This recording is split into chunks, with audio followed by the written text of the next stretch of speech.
discussing DNA with you today. First off, what is DNA? DNA is a very long polymer made up of repeating units, and these units are nucleotides.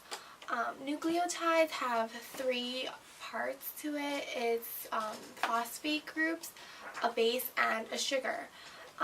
You may know them as adenine, thymine, guanine, and cytosine. The base pairing rules is that adenine and thymine group together, and guanine and cytosine group together. An easy way to remember this is at Glen Cove, ATGC. The basic structure of the DNA, as you can see, is the double helix where two strands of the DNA are winded together. Let's see. Okay, so basically, we're going to be discussing DNA replication. Replication takes place in the nucleus.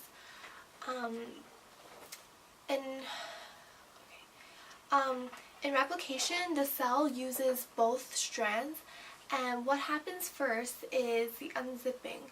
So enzymes take place in this process where they unzip the DNA strand and keep them separated so that the complementary nucleotides can group together. And then the ending result is two new DNA strands.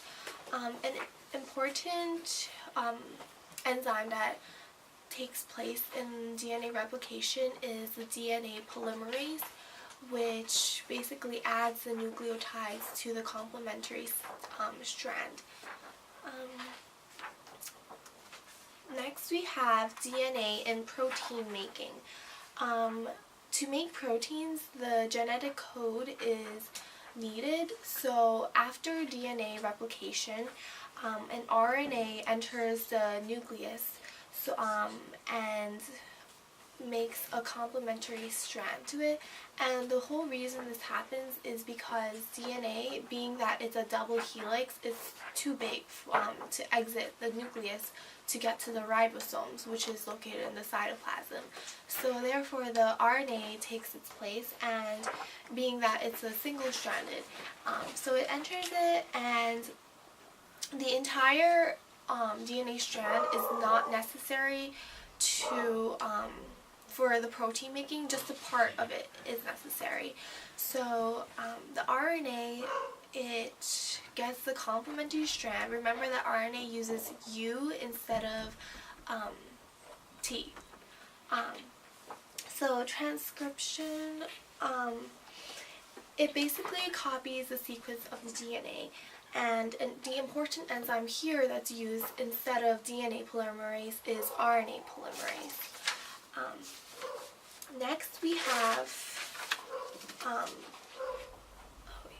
so transcription, it makes three different types of RNA molecules. It's the messenger RNA, which carries the message from the DNA to the cytoplasm, and then we have the ribosomal RNA where the proteins are made.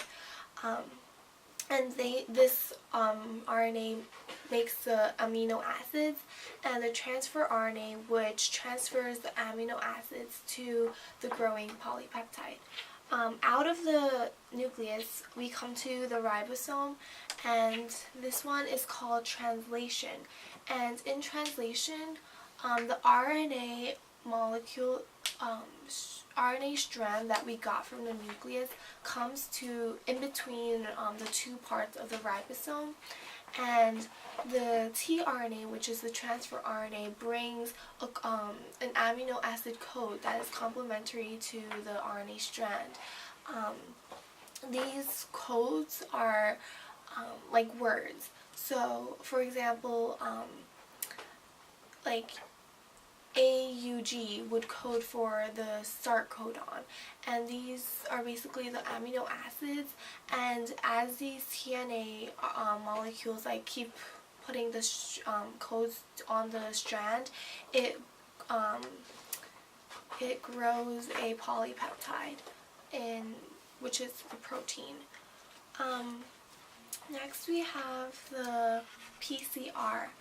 PCR stands for polymerase chain reaction, and the whole purpose of the PCR is, for example, like if you're in a crime scene investigation place and you see like a drop of blood, that drop of blood may not be enough to investigate on the case like even further.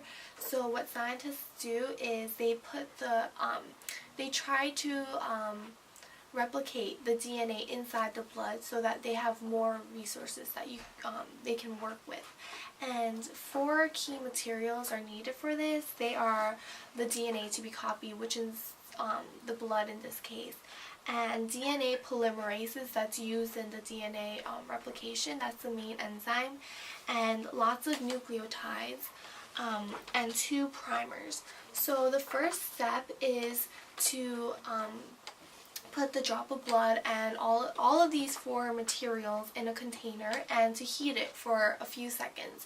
Not a lot, because the DNA strand, it has hydrogen bonds between the nucleotides and they're very weak, so it doesn't have to be heated for a while. So first they're heated, and by heating the DNA strand, it unzips it, and it separates the DNA strands.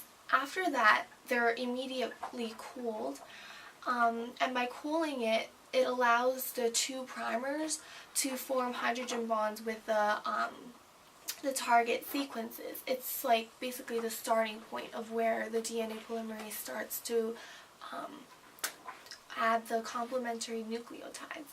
And then, while they're still split, the DNA polymerase adds the nucleotides to the DNA strand, the template basically. And so then the result is 2 new DNA strands. So basically, using this PCR in a few hours, you can go from 1 DNA to like billions and billions of DNA. And that's basically it.